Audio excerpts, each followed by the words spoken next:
Hi, my name is Madeline Stevens, and this is an excerpt from my short story, The Divorce Year. That year, Marie would later refer to as the divorce year. That's just how it would come out. And then there was the divorce year. In fact, she wasn't officially divorced until 2 years later. That's the way these things usually go, all her friends said. It's just a piece of paper. And they were right. It was just a piece of paper in the same way their marriage certificate had been just a piece of paper.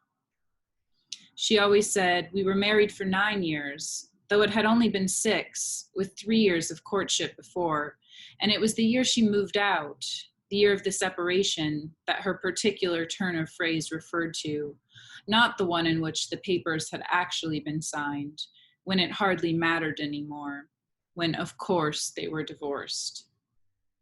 The facts had a way of muddying themselves.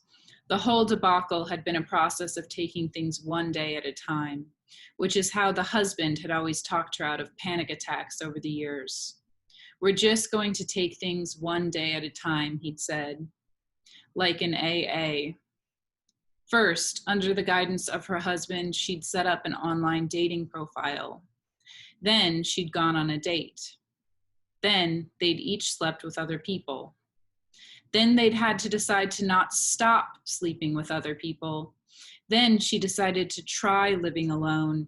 And eventually, though a decision had not actually been made, it was apparent to both parties that alone was just where she lived, regardless of what the marriage certificate or the lease said. Marie thought of it all like a small child being dragged into cold water. She'd cried constantly, every step of the way.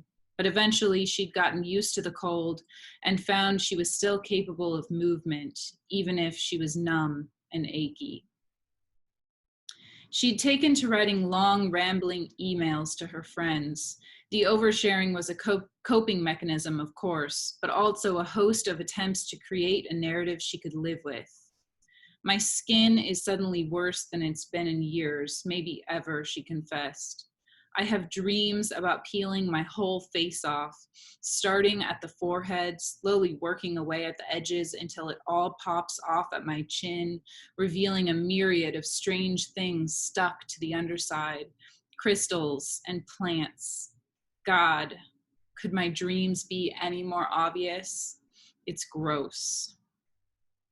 She also had a dream that she showed up alone to a party and tried to hide in a corner for a while until a man who used to flirt with her in college said, I know what will make her feel better, and handed her a baby. But she didn't write this one down. Thank you.